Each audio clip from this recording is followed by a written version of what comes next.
How to fix YouTube offline download problem.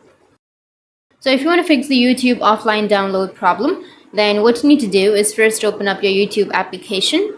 And if you are not using your Wi-Fi and if you're using your like mobile data, and if you want to download something on your YouTube and if it's not downloading, then what you need to do is simply go with the profile, which is on the bottom right, and then you need to go with downloads.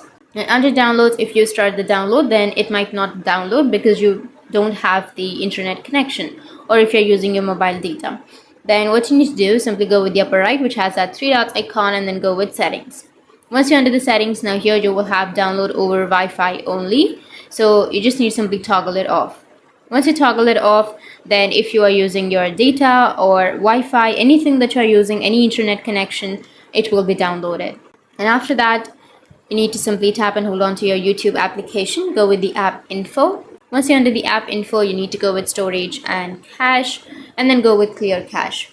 Once you've cleared your cache, now you need to remove that and then open up your Play Store. And after opening your Play Store, go with the search, and under search you need to search for YouTube. And if you have any updates under your YouTube, then simply tap on update and update the application. And that's it. That's how you can fix your YouTube offline download problem. And if you have any questions, feel free to comment below. Thanks for watching.